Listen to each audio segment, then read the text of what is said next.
Hi,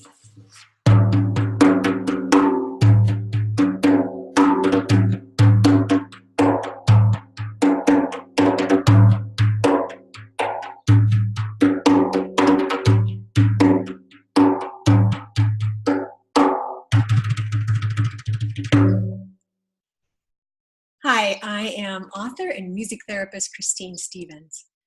I want to take you through some slides, some information about the 4 keys of music for wellness, what I've called music medicine, using the term medicine in the more of an indigenous cultural way, not in a Western medicine way, but the term medicine meaning the healing power of music for spirituality, health, and well-being. So let's take a look at the PowerPoint now.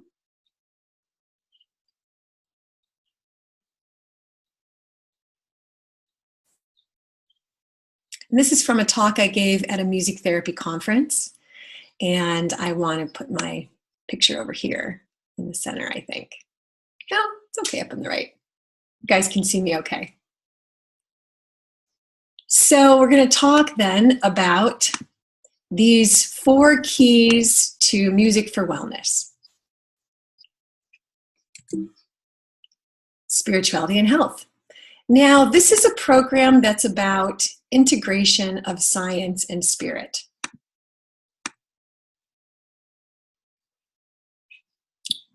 Let's see what it looks like if I'm, no, that's too small.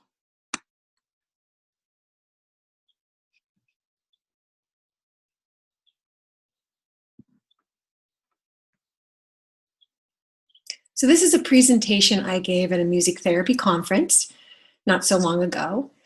And I want to highlight these 4 keys for you today and to give you a little story of how this all came to me. I like to define integration as going from either or to both and. So we're going to look at the research, some of my experiences, how you use music for wellness, for self-care, and for professional development. First, I want to thank my teachers. From Connor Sauer to Lane Redmond, Remo Belli, Dr. Michael Tout, Dr. Barry Bittman, Arthur Hall, and my adopted elder, Lakota elder, Eagle Elk Council Pipe, Manny Sandoval. These are people who have really influenced my work and supported me in so many ways. There's many more I could put, but I wanted to start by acknowledging these different teachers from the science and the spirituality.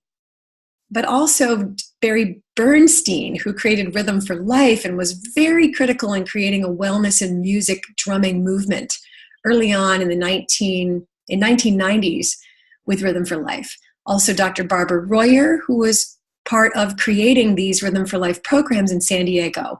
This is a wellness program. These were for well elders. I'm going to be highlighting information from my book, Music Medicine, The Science and Spirit of Healing Yourself with Sound, also in Spanish. And even if you don't have the book, which I highly recommend you get it, you can check out the free online playlist. Let me move out of the way so you can see the link. At soundstrue.com/music medicine. I wanted to make a book that sings.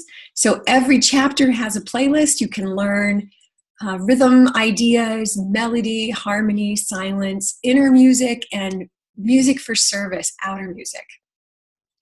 This idea of the 4 elements of music as kind of as a medicine wheel came to me, and I want to highlight a few of the different medicine wheels in a universal way from different cultures, especially knowing the Lakota medicine wheel, the 4 directions, the 4 elements of earth, air, fire, and water, but also the Tibetan mandala that has the 4 directions, as you can see there.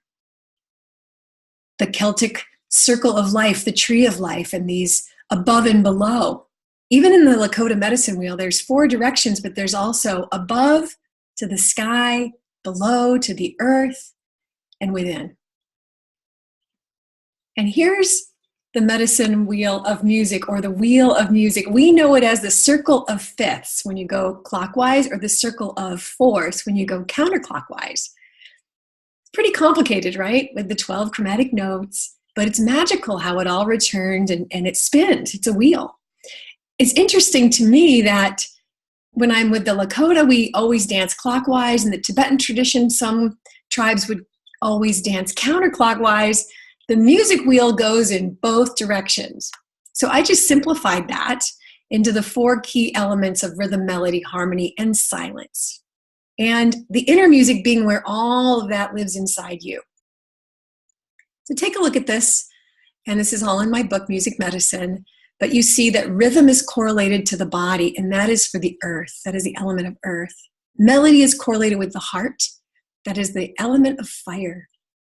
Harmony is correlated with the soul and the element of water. Silence is correlated with the mind. We want to rest our mind. It's correlated with the element of air. It's so obvious to me. Our drums are circles. We gather our groups in circles. This is a flute circle in Japan. And I want to give you a little information about the background of the origin of this work from the direct experience of being in Iraq in 2007. And there's me with my hair dyed and a headscarf. And in that experience, as I worked in this rehabilitation center with children who had lost limbs from landmines, I discovered in general in this culture that it wasn't just the drum, like it was singing, it was silence, it was the harmony. I needed all the elements I have as a musician. And I was curious how to weave that with the drum circle. So I brought my guitar, strum stick, an element of harmony. And it was interesting because in Iraq, they have instruments like this, the tar, 3-string instrument. I brought the Native American flute for melody. And this pentatonic scale is pretty universal and was pretty well recognized and appreciated even in Iraq. I had a powerful moment where I was sitting with a group of young girls. Often the girls and boys were separated in these youth activity centers with Kurdistan Save the Children. And as I sat with these little girls, I was playing the flute. And then I'd pause and I would demonstrate, like taking a breath and put my hands on my heart. And without a translator, they all understood. Tears came down my eyes, their eyes. There was a sense of heart-to-heart connection through the melody. No other instrument, just the flute. And of course, the drumming is very critical. And here we are dancing and moving and singing in harmony with a group of women in northern Iraq and Kurdistan.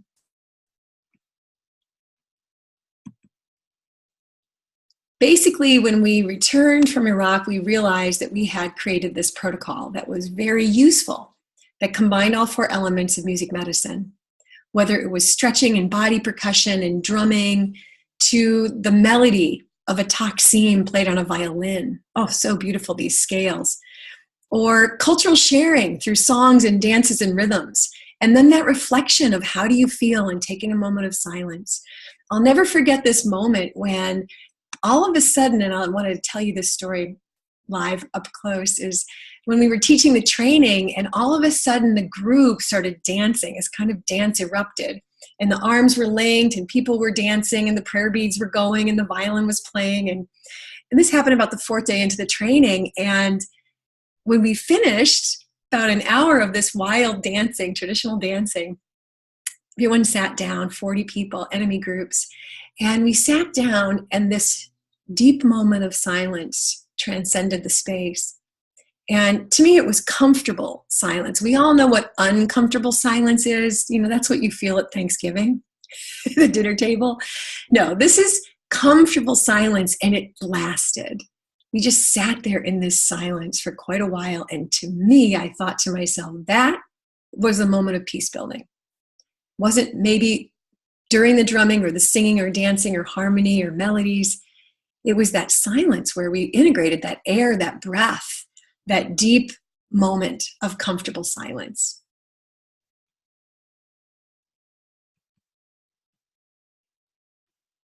It was fun to write the programs up in a circle format instead of a straight linear model. And that program was written up in the United Nations Compendium on Peacemaking. These are some of the facilitators we trained. Briar, facilitating in Darbadekan. Jihad, facilitating in Halabja. When I was giving a presentation about this work and this model, someone from the Lost Boys of Sudan Center in Arizona and Phoenix invited us to come and replicate that program. And when I say us, I mean Konstantin Alatsis, Mark Montaguird, Craig Woodson, and Melinda Witcher. We were all part of that original project. So the Lost Boys of Sudan sent 2 of their Lost Boys to become trained as drum circle facilitators. We've also been doing this project in El Cajon with Iraqi refugee women called Shifa, which means healing in Arabic and Kurdish. Same protocol. So I feel very strong to have the opportunity to replicate these ideas with various populations. And here's with License to Freedom with Dilquas Ahmed, also the project with refugees in El Cajon. In the movie, The 10 Questions for the Dalai Lama, the last question is, how do we make peace? And the Dalai Lama says, no kidding, more music festivals. That's from His Holiness. So I am in favor of more gatherings, more opportunities to bring us into the musical balance and resonate and awaken the inner music through music medicine. Let's kind of shift gears into the science, and I want to highlight a couple powerful studies that you need to know about for improvisation, because a lot of what works about this approach is that we're doing it in the moment improvisationally. So first of all, this study, Charles Lim, thank you, Dr. Charles Lim, looked at jazz musicians improvising versus playing memorized music. And you know, when you play memorized music, there's those possible mistakes. But when you play jazz, you know, we like to say, there's no mistake, only solos. So you kind of plug through that. But the fascinating thing was in a functional MRI, they were very different brain patterns.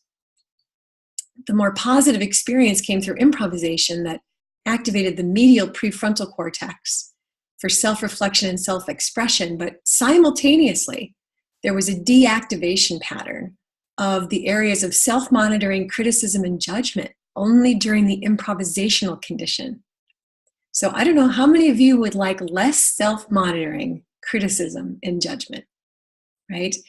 So that activation, deactivation pattern you can see here in the brain is a big part of the premise of music medicine, that it's not just what music does for us, it's what it undoes. It's how music undoes that criticism and judgment, undoes separation, undoes conflict and war. Let's take a look at this research on cellular biology with Dr. Barry Bittman, finding that, in fact, with an improvisational group drumming protocol that was included breathing, included name drumming, and included visualization with eyes closed, he was able to demonstrate a very powerful wellness protocol that reversed stress, turned off stress by boosting the immune system. Dr. Barry Bittman also did a very powerful genomic research. Now, it just doesn't get any deeper than the human genome. And in this study, there was 2 phases. First, people were submitted to stress induction. So Dr. Bittman had puzzle pieces, and they had colors on both sides and patterns, and none of the pieces really went together very easily. And people had to do that for an hour. Very stressful. And they were told, hurry up, everyone's doing better than you, you're going too slow. So after an hour of stressful puzzling, some of the group went into this recreational music making protocol with keyboards. And then they were able to take blood samples before and after each of these conditions. Some of the unlucky people stayed with the puzzles, some were in resting control. When you got to be in the keyboard group for an hour, they did things like an improvisational drum circle. They just set the keyboards to the rhythms, to the sounds of drums. And similarly, they had an opportunity to improvise on the pentatonic scale using the black keys only. And remarkably, 19 out of 45 genetic switches reversed. What does music undo? Reverse the stress markers of the individualized stress response, compared to only 6 in the resting control. I wanted to play for you a sample of what Bernie Krause, who wrote the book The Great Animal Orchestra, feels that the pentatonic scale comes from this bird, the patu bird. Listen to its bird call. The pentatonic scale is an important scale in improvisation because there's no wrong notes. You'll recognize it as the native flute scale.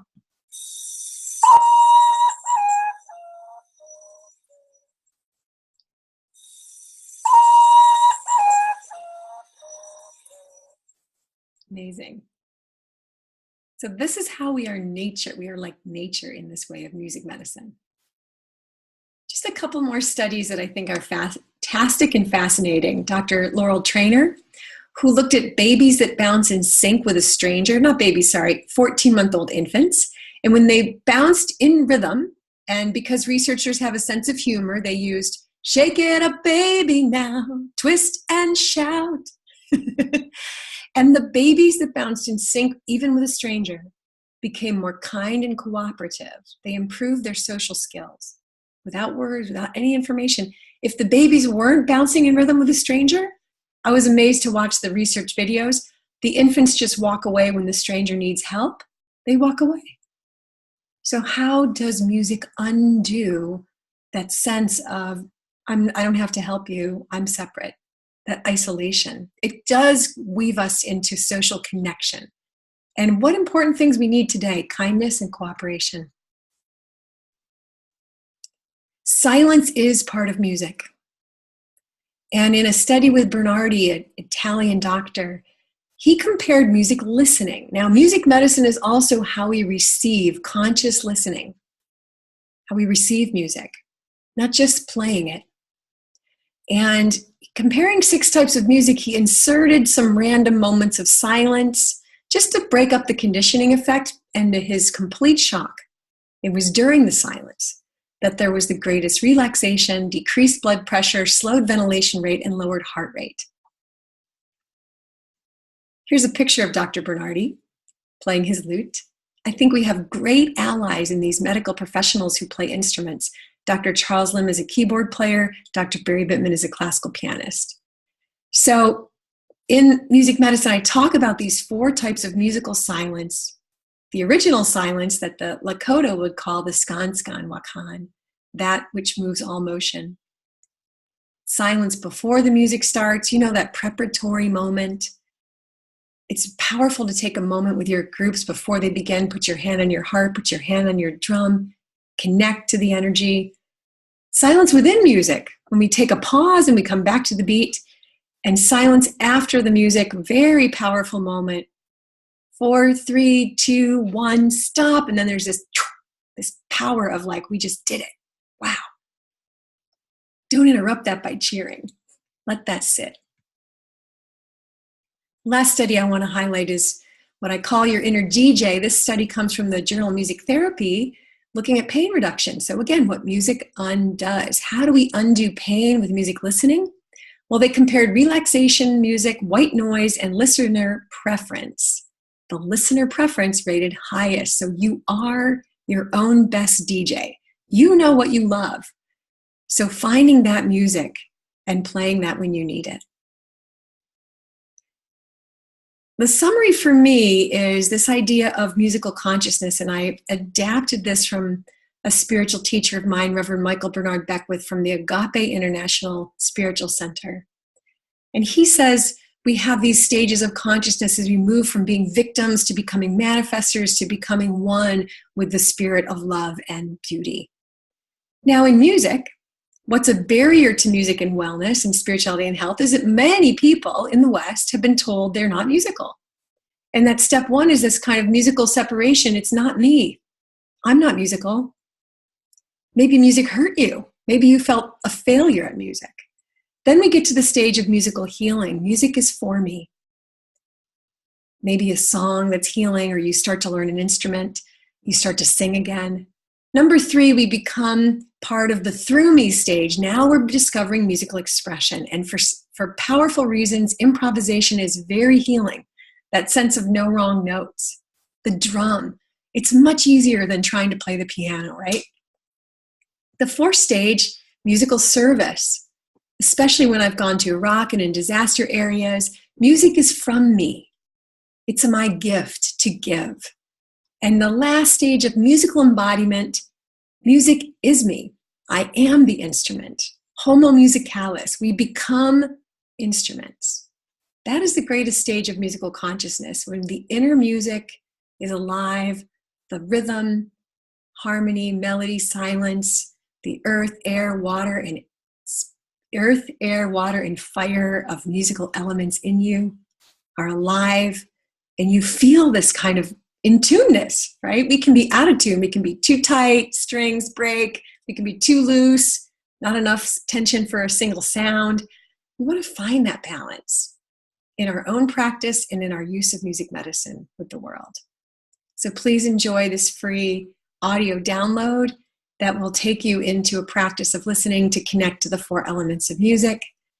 And I look forward to hopefully you picking up my book and the Healing Drum Learning Program that teaches you 24 healing rhythms. This is a great program. It includes a guidebook, rhythm cards, 2 CDs to learn, and an online resource page. You can get it as a digital download. Thank you so much for joining me today. I hope that I've helped you anchor your knowledge of music as a tool for wellness, spirituality, and health and healing in the science and spiritual traditions that have been the basis of an ancient lineage of using music in this way. And let's keep it alive today in music medicine. Happy drumming.